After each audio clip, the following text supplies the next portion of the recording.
নমস্কার বন্ধুরা, কেমন আছেন সবাই? পেশার রান্নাঘরে সকলকে স্বাগত জানাই। আজ আমি সকলের খুব পরিচিত পটলের রেসিপি নিয়ে হাজির হলাম। বানাবো আজ পটল চিংড়ির রেসিপি। তো চলুন দেখে নেওয়া যাক আজকের এই ভিডিওটিতে আমি কিভাবে পটল চিংড়ি বানাই। ভালো লাগলে অবশ্যই একটা লাইক করে দেবেন আর কমেন্ট করে জানাবেন। আমি এখানে আলু পটলটা নিয়েছি, নিয়ে ভালো করে কেটে ধুয়ে পরিষ্কার করে নিয়েছি। এখানে পটলটাকে আমি এভাবে কেটে নিয়েছি আর আলুটাকে আমি চৌকো চৌকো করে কেটে নিয়েছি। আলু পটলটাকে এভাবে কেটে নিতে হবে। আমি এখানে 200 গ্রাম পরিমাণ চিংড়ি নিয়েছি। চিংড়িটাকে ভালো করে ধুয়ে পরিষ্কার করে নিয়েছি। নুন হলুদ দিয়ে ভালো করে মাখিয়ে নেব।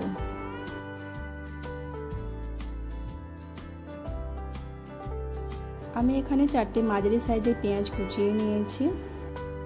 আমি এখানে আদা, রসুন আর টমেটোটাকে একসাথে পেস্ট করে নেব। সমস্তটা একসাথে আমি পেস্ট করে নিয়েছি। এখানে নিয়েছি একটা দারুচিনি, 4টে এলাচ, 5টা লবঙ্গ, 2টো শুকনো লঙ্কা আর একটা তেজপাতা। আমি এখানে একটা বাটি নিয়েছি। বাটির মধ্যে আমি গুঁড়ো মশলাগুলোকে একসাথে দিয়ে মিশিয়ে নেব।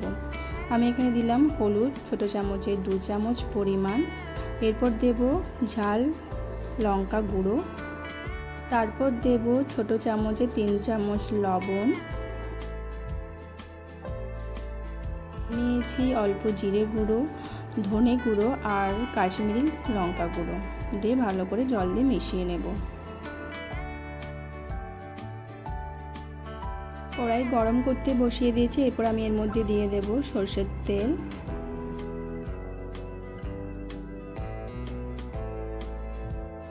সরষের তেলটাকে দিয়ে আমি ভালোভাবে গরম করে নেব। তেলটা গরম হয়ে গেছে। এরপর আমি এর মধ্যে দিয়ে দেব কেটে রাখা আলুর টুকরো।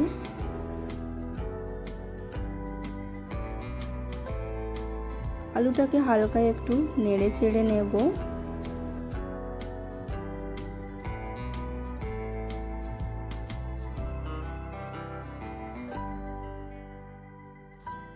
এরপর দেব 2 চামচ পরিমাণ লবণ আর দিয়ে দেব হলুদ গুঁড়ো। দিয়ে আলুটাকে লাল করে একটু ভেজে নেব।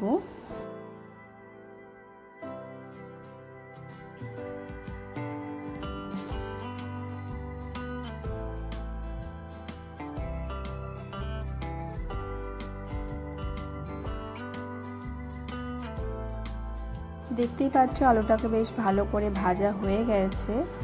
এরপর আমি তুলে রাখবো। এরপর আমি ওই তেলের মধ্যে দিয়ে দেব কেটে রাখা পটলের টুকরোগুলো।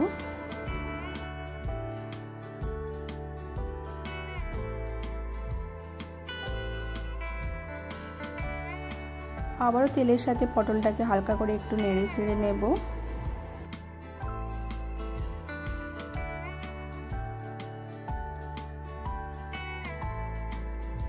এরপর এই পটলের মধ্যে দিয়ে দেব লবণ আর অল্প হলুদ গুঁড়ো দিয়ে ভালো করে মিশিয়ে নিয়ে পটলটাকে ভালো করে আমি ভেজে নেব।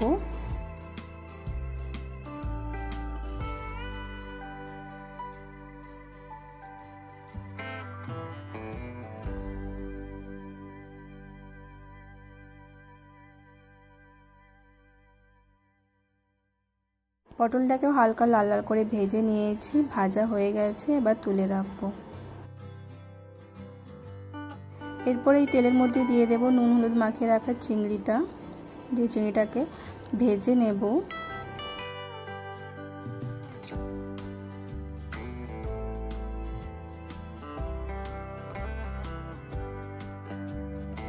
দেখতেই পাচ্ছ চিংড়িটা ভাজা হয়ে গেছে। বেশি ভাজলে শক্ত হয়ে যাবে। এবার আমি চিংড়িটাকে তুলে রাখবো। এরপর ওই কড়াইয়ের মধ্যে সরষের তেল দিয়ে আমি তেলটাকে ভালোভাবে গরম করে নিচ্ছি।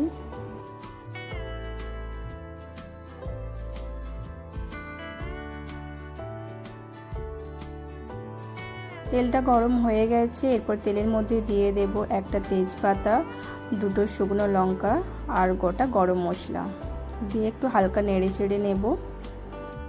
তারপর এর মধ্যে দিয়ে দেব কোচানো পেঁয়াজ। পেঁয়াজটাকে দিয়ে হালকা করে একটু ভেজে নেব।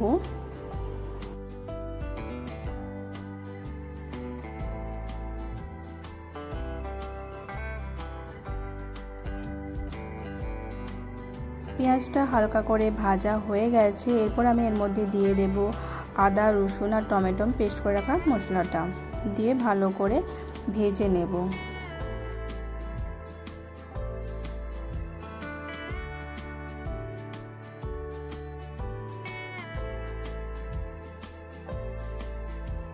দেখতেই পাচ্ছ সবকিছু ভালো করে ভাজা হয়ে গেছে, হালকা তেলও ছেড়ে গেছে। এরপর এর মধ্যে দিয়ে দেব মিশিয়ে রাখা মশলাটাকে দিয়ে আমি ভালোভাবে কষিয়ে নেব।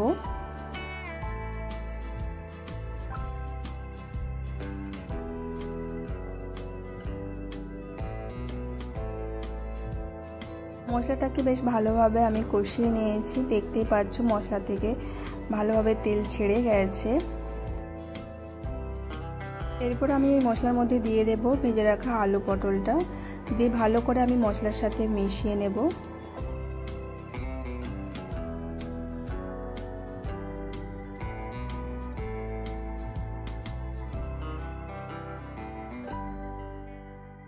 আলু পটলটাকে মশলার সাথে ভালোভাবে আমি কষিয়ে নেব 2-3 মিনিট মতন।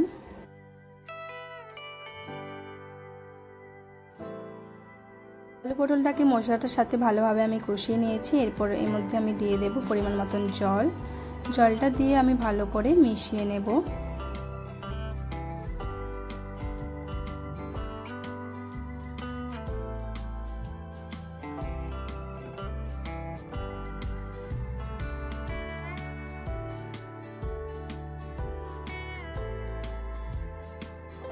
ভালো করে মেশানো হয়ে গেছে।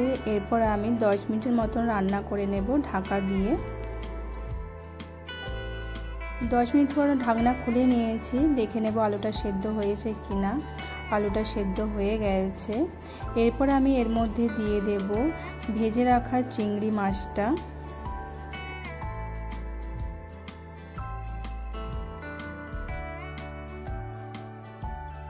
চিংড়ি মাছটাকে দিয়ে আলু পটলের সাথে ভালো করে মিশিয়ে নেব। মিশিয়ে নিয়ে আমি এটাকে ঢাকা দিয়ে 2 মিনিটের মতন আবারও রান্না করে নেব।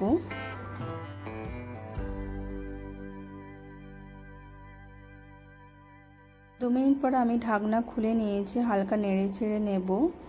দেখতেই পাচ্ছ আলুটা পারফেক্ট সেদ্ধ হয়ে গেছে। সবকিছু পরিমাণ ঠিক আছে কিনা আমি একটু টেস্ট করে নেব। পরিমাণ একদম ঠিক আছে। পটল চিংড়ি একদম তৈরি হয়ে গেছে। আপনারাও বাড়িতে বানিয়ে দেখবেন এইভাবে। আর আজকের এই রেসিপি যদি আপনাদের ভালো লেগে থাকে অবশ্যই লাইক কমেন্ট শেয়ার করে দেবেন, আর প্লিজ চ্যানেলটিকে সাবস্ক্রাইব করে দেবেন। ভালো থাকবেন, ধন্যবাদ।